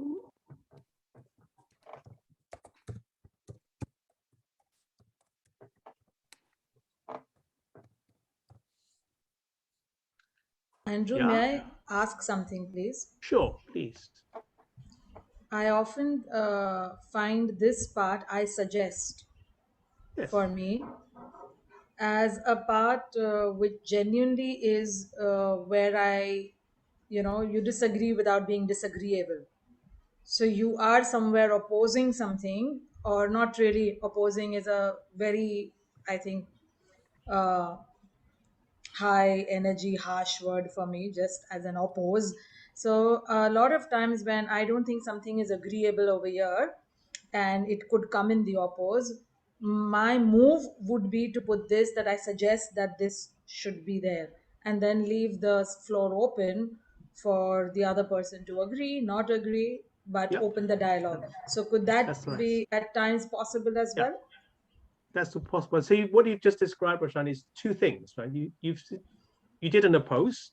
I don't agree with this, or no, whatever. Or you might leave it quiet. So you say, I don't express it, and just say, can I propose that, right? So it's silent. I would suggest make it clear.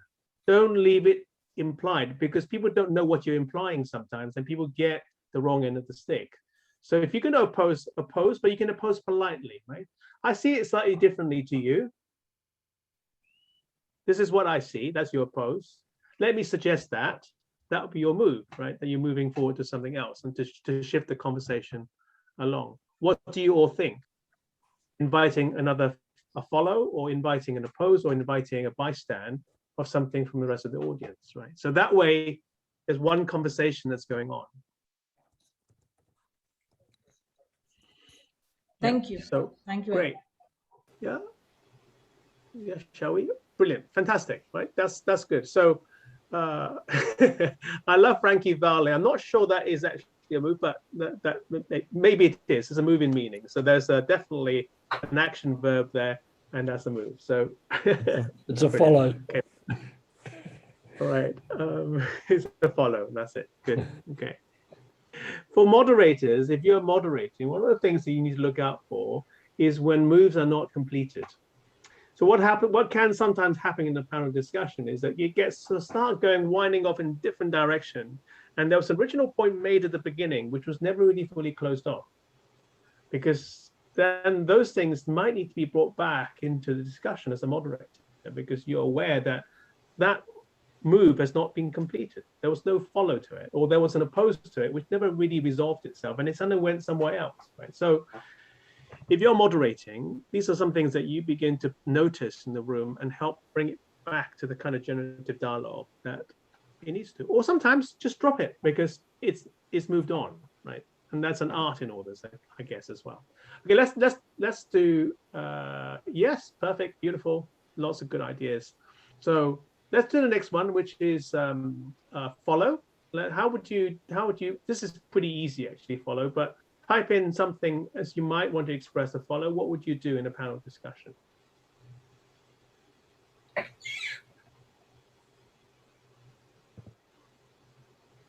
agree, yeah. Cool.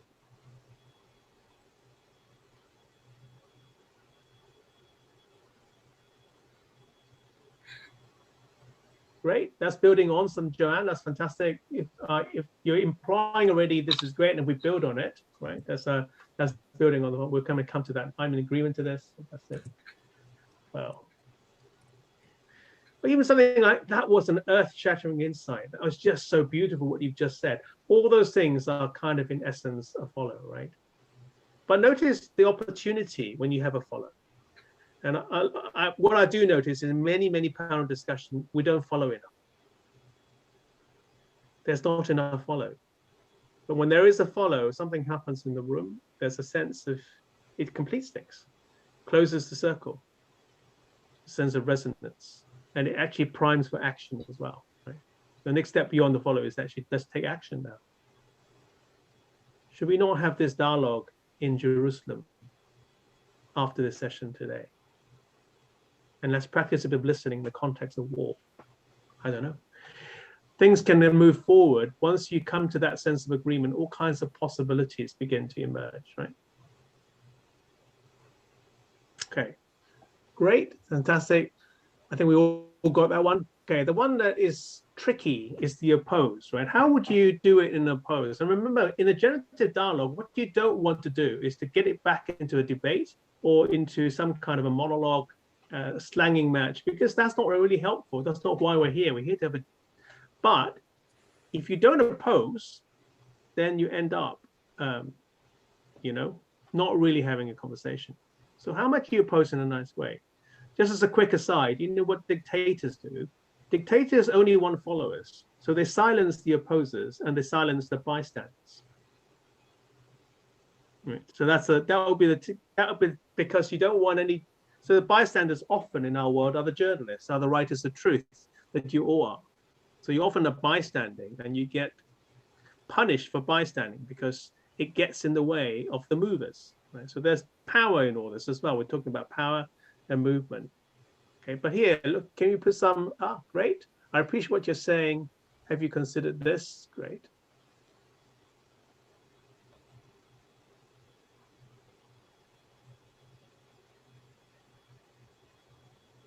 Yeah. So all of you actually doing intuitively what we're going to do next, which is you start with a follow. You actually don't start on the post. I appreciate this. I agree with this part, right? And then you come on, but I have a different perspective, or I have a different viewpoint, or I have something. But you can be stronger. How might you politely be stronger in a conversation?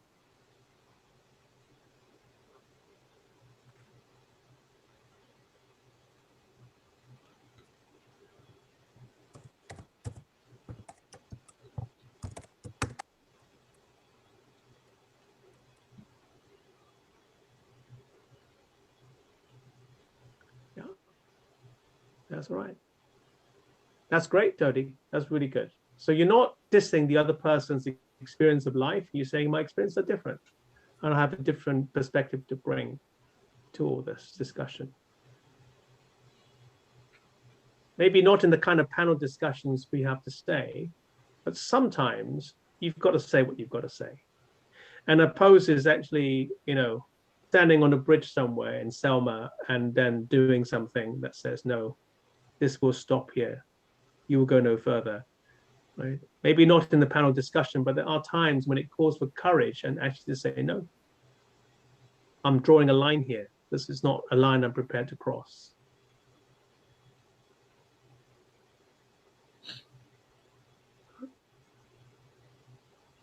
Or you could say, I value our relationship as friends, but on this point, I disagree with you. Let's keep our friendship intact, and have you considered this?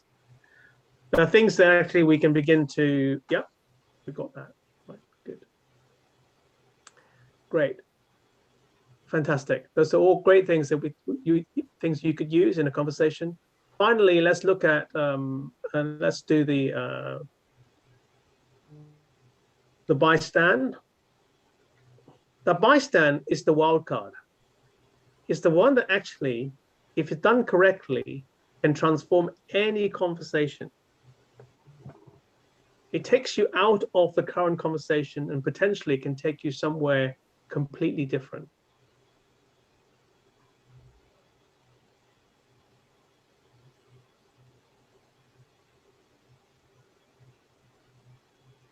It's a thing that opens up stuff.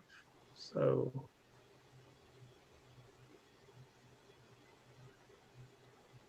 yeah. So those of you that think I bystand a lot, what do you do? What do you say?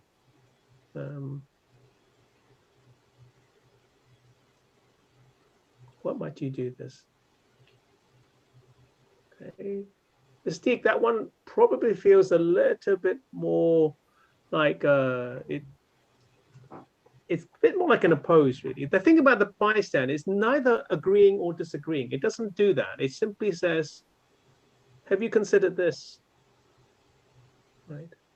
have you considered having a dialogue in the town square in Bethlehem?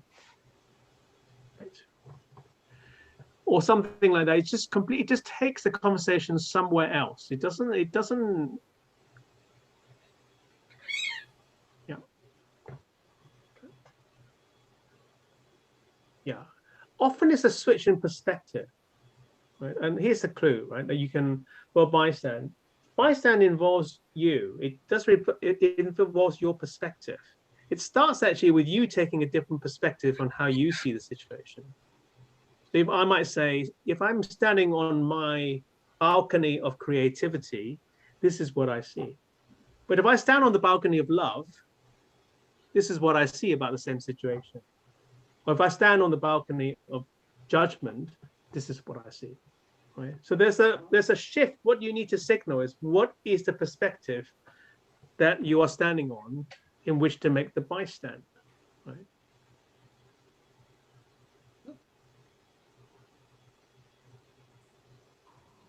So when we're talking about pause and silence, I moved it from I started talking about space, and I started talking about a pause being a space in time, right? So there's a shift in the conversation, which brought about because I'm looking at this from a different perspective. I was looking in terms of music and time rather than spatial, two-dimensional.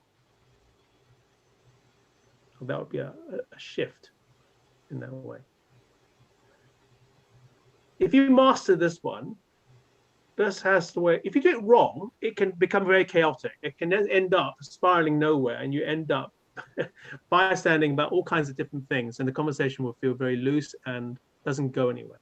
So you need all four parts. You need the bystand, you need the opposed, you need the move, and you need the follow. And that's how it all goes. Right. So thank you very much. Yeah, great.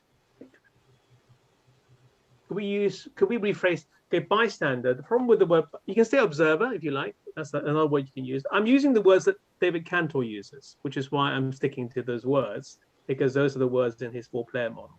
So if you look them up, but another word would be an observer. So you can be observer rather than a bystander.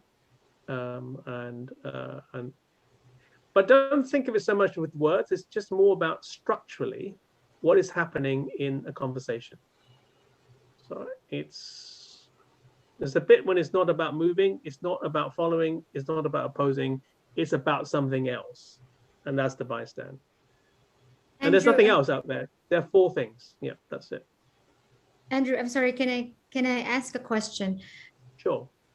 What I mean by, could we rephrase this? There's a method of asking question, and it's to rephrase the other person in seeking understanding. Like, for example, did I understand you correctly? Did you say this and that? And my question is, if we can use the rephrase method to be like a bystander. You can, absolutely. It's a great way of bystanding. It's the follow. What you've just done, the rephrasing is the follow, actually. I'm hearing you correctly. I'm just rephrasing this. So this is the follow first, because I want to make sure that I've heard you correctly. So that's the follow, right? And then at that point, then you can say, oh, I also see this, and that would be your bystand. If that makes sense. Okay. Right. So getting used to this, under how these things work together is, once you get it, and then you can break everything down into any kind of conversation, and you can actually know what's going to come next. Right? So I'm going to just move this conversation forward a bit because I'm mindful of time, and I'd like to we want to have time to practice. Yeah, Ronald Reagan and Barack Obama. Yes. Beautiful, Rob. That's really good. Right. Let's just do this. I'm going to just show you some stuck patterns, and you have to take this back home and think about this. This is really relevant for a panel discussion, right? So what happens sometimes in a panel discussion is that you get stuck patterns going on in a conversation. There's a conversation going on somewhere in the background. So if that's you, please mute. That's great. Thank you. So this happens quite a lot. This is called a serial move. So one person says something, and then nobody follows, and somebody else says something else, right? In an agenda. It's a power play often. I want to make my point heard. I'm frustrated that I have no chance to speak up, so I'm going to shout a bit louder, and I'm going to make another move. right? So that's what a monologue kind of looks like in a panel discussion. Sometimes it happens, right? There's one that's particularly common in Asia, which is the courteous compliance. So someone makes the move, nobody challenges it at all. Everybody says, yes, boss. That's a great, or you are a great leader. You are someone who comes up with, amazing wisdom. So we simply agree with you. And then that's the end of the discussion. So those kind of panel discussions tend to be very short, or one person is speaking a lot, and everybody's just nodding their head. And it's not really a dialogue. It just happens that way. So courteous compliance is a common one. One that you're familiar with, point, counterpoint, or I like to call it MOMO, because it's move, oppose, move, oppose, move, oppose, right? So it's, the conversation ends when one person is just too tired to carry on. You wear the other person out, right? So it's definitely a debate kind of scenario where this happens. The ones that are tricky, covert opposition, those are really quite tricky, because what happens is that you think your person is following you, but actually they're not. There's another agenda going on. There's sort of politics and tricks and going on. It could be in the body language. You could say yes, but your body language, you're saying something quite different. Or you can cast a knowing look at someone else in the panel and say, oh, raise your eyebrows. Say, really? And say, well, that was a great point, Michael. So, you you understand how this stuff works. And when that happens, panel discussions can just anything but generative. It becomes then, everybody becomes that there's a psychological safety decreases. People become much more wary about what they should say.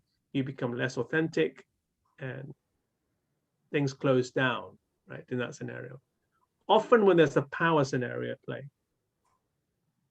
Right? So, and you never get to the truth that way.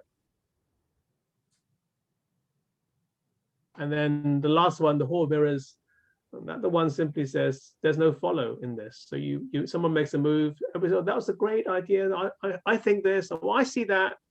Oh, I see that, I see that. And before you know it, you've gone round and round and round. And actually, what did we agree on? There was no agreement actually at all in the meeting, right? So it goes somewhere. I see some nodding of heads, but you can classify different types of meetings that you have, not just lone panel meetings. And you can see these patterns playing out. And they're all stuck patterns because the patterns actually don't resolve anything. They just played over and over and over again. Okay, so you need to go back and reflect on this. I don't have time now to. We were going to try it out and have some fun, but we're not going to do that now. So, so the last part is this. So this is the golden rule. So now you've understood the three things about. Okay, let's just do this golden rule, and then if you get this rule, you'll be fine at creating a generative dialogue. Right? That's all you need to do. So this golden rule comes from the word improv, improvisation. And the golden rule is yes, and that's it. So there's two parts of this rule, but rule number one, yes. And in improv, it means acknowledging what someone else has said. And then the second part, and, which means you can add on to what they've said. If you follow this rule, generative, and you do it sincerely, then generative dialogue will follow from this. Okay, so here's a simple example in the comedy improv skit. Show is hot in here. Yeah, maybe this vacation to hell wasn't such a good idea after all, right? So this is the world of improv. Okay, so there's an agreement, and then you add something else to it. Okay, if you said show is hot in here, oh no, it's cold, then the conversation finishes. There's no further, it can't go anywhere else because you're opposing what has been said, right? You just shut it off. So you get the difference in terms of structure. So if we apply this to generative dialogue, the yes, which means acknowledging what someone else has said, that's your follow. And you're all doing it brilliantly because I saw the way you do your pose. You start by saying, yes, this is what I can definitely agree with. Even if you don't agree, you can say, that's a really valid point you've just made, right? This is a really important topic of conversation. We need to address this. So I agree with you. You will find some way of agreeing with them sincerely from your heart. Look for the follow. And then you can say, right, then you can add anything you like. You can add an oppose, you can add a bystand, or you can add a move if you want, right? But you do the follow first, and then you start doing that. And then you shut up and allow the next person to say yes and.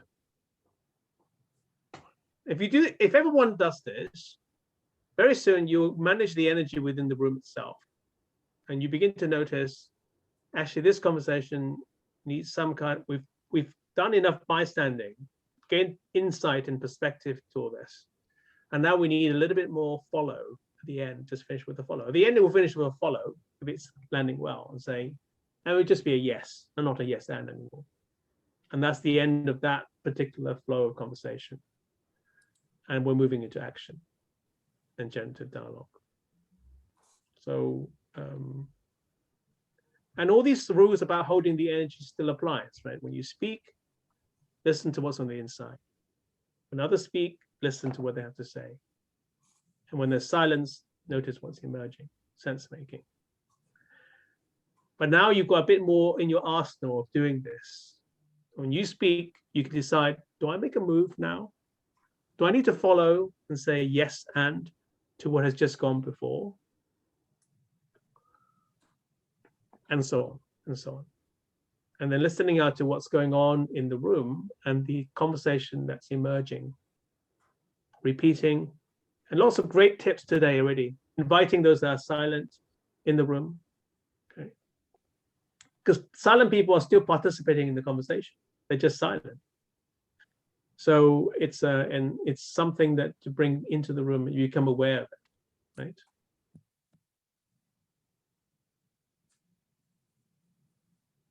So you see how this works. You know, you notice someone who's silent in the room. Someone has made a comment that was perhaps a bit provocative. So you say, yes, that was a really interesting and perhaps slightly provocative comment. I'll actually invite so-and-so who's, I can see that you've got a frown on your face. Would you like to participate in this conversation now? So you simply do a bystand and you invite someone else to make a move. It doesn't have to be you, right, in that conversation. So the field opens up. You're able to work with everybody in the room, the other panelists in the room, and then a conversation begins to flow. Right. Okay. So that's it. We don't have time to do the last part. We were going to just throw into panels or group and then just try a conversation. You can just try it on your own. You can covenant, if you like, with amongst yourself, meet another time and just try it out. I'll send this presentation around. And all it needs actually for this to happen is someone needs to start. You can have a conversation about anything you like. Someone makes a move, right? It has to start with a move. If you start with a bystand, you just go, you can go round and round and round, nothing actually really happens.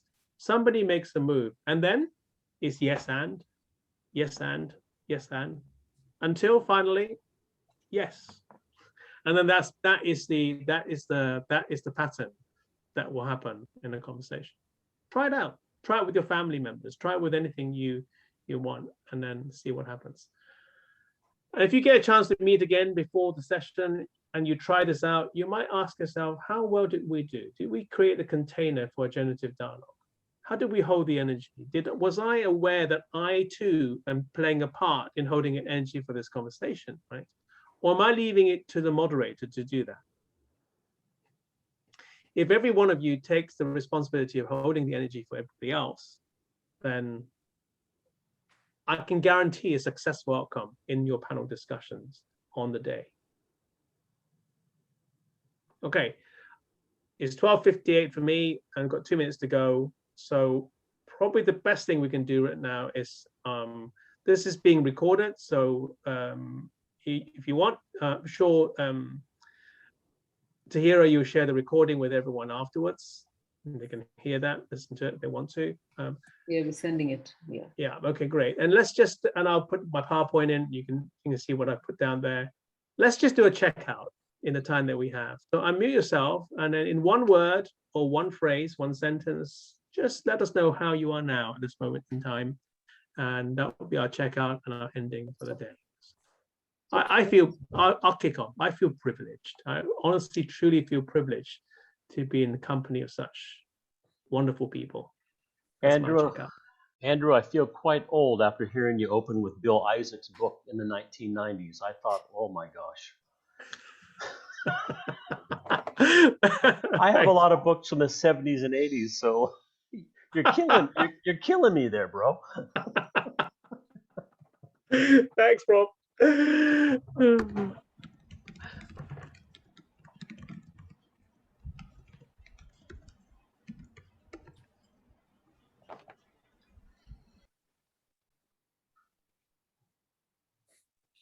Why don't we do this? You check out and you pass to somebody else, then we'll get through the whole list. So, yeah, Roshani, why don't you? Roshani, will you choose someone next? So Roshani, you go, and then we pick somebody. Okay, so. Okay.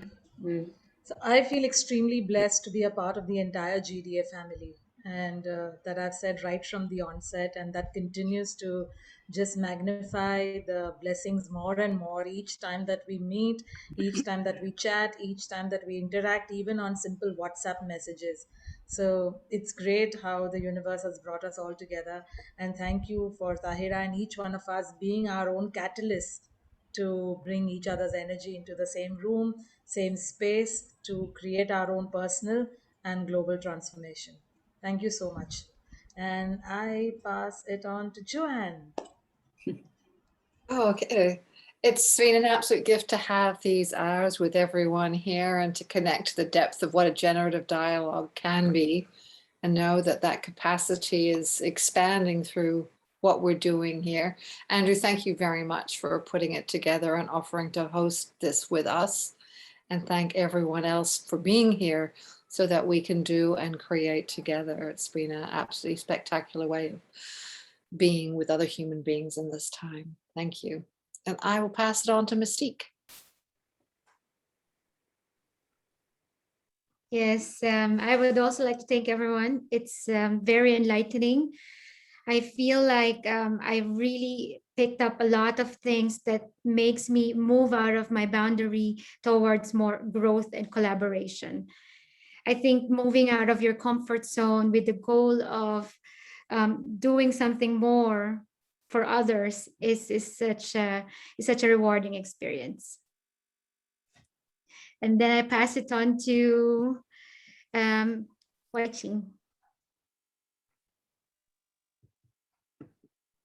I feel deeply grateful and expansive, and I would like to express my gratitude to Andrew for creating such an amazing sacred space that it really feels really elating and enlightening as well. And Tahira for being Mother Hen together as all together to converge with these beautiful souls and to evolve. So personally, I feel as if I've learned a couple of tricks here for being a better panelist and being a better moderator and a better listener, as well as I listen. I feel that it would also help in the expression of the self with more confidence. So I really thank you for these new gifts of expression, and everybody here for holding this space. Gratitude. And who are you going to pass it on to? Can't hear you. I think Anne. She said Anne. So Anne.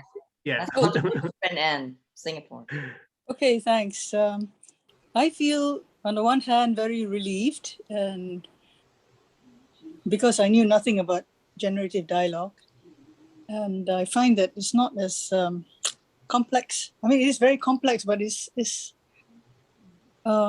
not as an intellectual, a concept as I was afraid it would be. And then I also feel very motivated because of all the very stimulating inputs by everybody.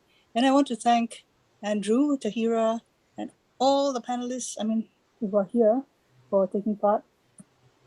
Thank you all so much. And I pass it on to Tony. Thank you. Thank you. I feel very grateful.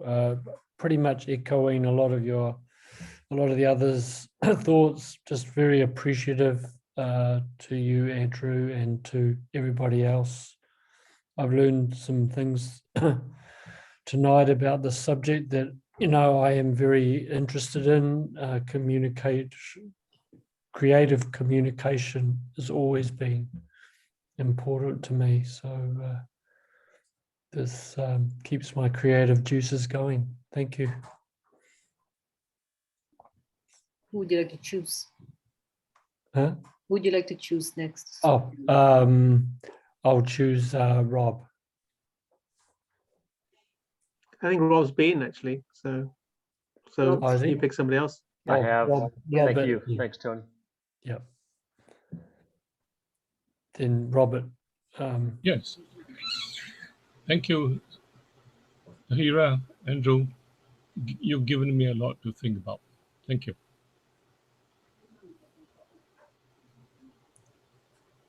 Would you like to choose for?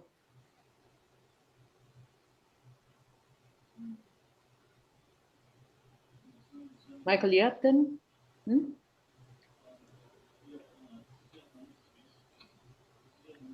You're on mute, Michael. Your mic is mute. Yeah. Thank you very much, Andrew. Thank you, Ken, Tahira. I think the dialogical conversation for these 3 hours is absolutely amazing. And I feel we are all connected by our hearts. And I think we have a job to do, and we will continue to push forward. It has been a wonderful evening. Thank you very much. Thank you. Who would I like to choose? Let me see who has not spoken. I think it's Elias, Kirpal, yes, Karen and Kirpal. So why don't you just why don't you go next, Elias, and we'll just pass it. Yeah. Fantastic. So I'll just keep my words simple, which is encouraged. And it's encouraging to be here. And again, thank you, Andrew and Tahira, for facilitating this. And over to Karen. Thank you so much. I am feeling really, really blessed, grateful, appreciative, and enthusiastic about moving forward.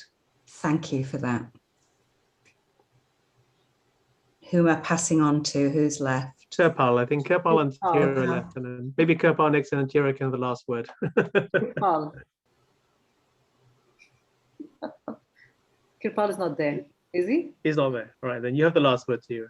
Oh, I'm extremely grateful that all of you are here and that you've immersed yourself in the process and have believed in what Golden Door has in store so far. Thank you, Roshni, for such great words. Thank you, Rob and Joanne, for being, with the judging, etc., still going on. The Golden Door ambassadors, last year's winners who coming in on a journey with Golden Door. Thank you to the new panelists coming in, some of the special guests who are here, who are willing to learn something new. Even though you may have been on panels for years, decades, in fact, but that you, in fact, are willing to learn something new and humble yourself to see, hey, maybe I could get somewhere better, higher, and with the other panelists. It really is about community, going back to that. And I'm really excited now because I see that there is some kind of cohesion that's happening. Just through the cohesion of the hearts and minds means that we will discover new things by the time the next 30 days. Yeah, the next 30 days. And also I'm very thankful to Andrew for taking this so many hours. It's quite grueling. it's kind of tiring, yeah. And you have to prepare for it also. And Israel was supposed to be here and you had to do it on your own. Really thankful to you, Andrew, for taking that effort to do this, putting your heart into this. And I think it stepped up the panel performance at least double. I think so. I mean, when I'm going to moderate a few panels, I know that I know what to say. I know how to handle things now. I think I do. Yes. Yes. That's about it. And I look forward to seeing you tomorrow. Tomorrow is just an hour. It's just to help you make sure that your videos are right, everything is right, and how you present yourself, because we want to make sure that we get the videos well done so that we can pass it on to the TV. Last year, we had a partnership with Learn Global TV, but some of the videos could not be accepted.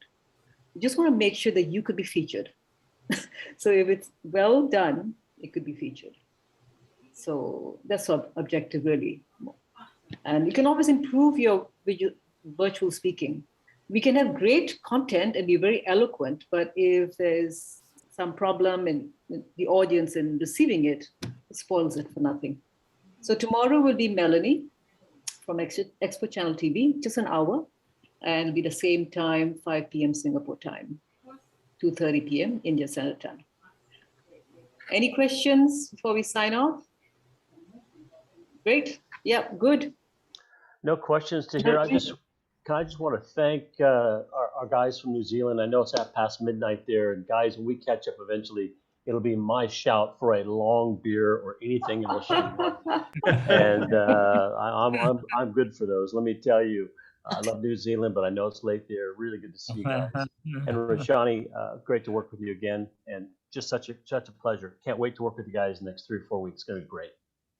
Thank you. I'll take you up on that. Thank you so much, everyone. All right. Good night, everyone. Thank you, Andrew. Thank you, Thank you very Andrew, much, for- every one of you. Bye, everyone. Thank you. Bye. Bye. Thank you, everyone. Soon. See you. Thank See you Bye. tomorrow. Namaste Bye-bye. and good night. Bye.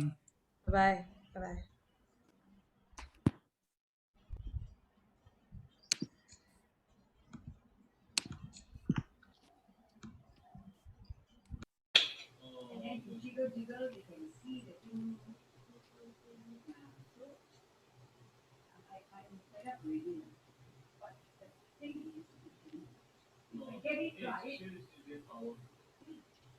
If I get it right, after 2 days, it charts about 1/3. And then sometimes on a certain day, when I really get the correct thing, charge in 10 minutes. You get me? So I know it's time to throw it away. I know, because my friend bought one at the same time. She already threw hers away after 1 year. This one I gifted here in 4th year or 5th year.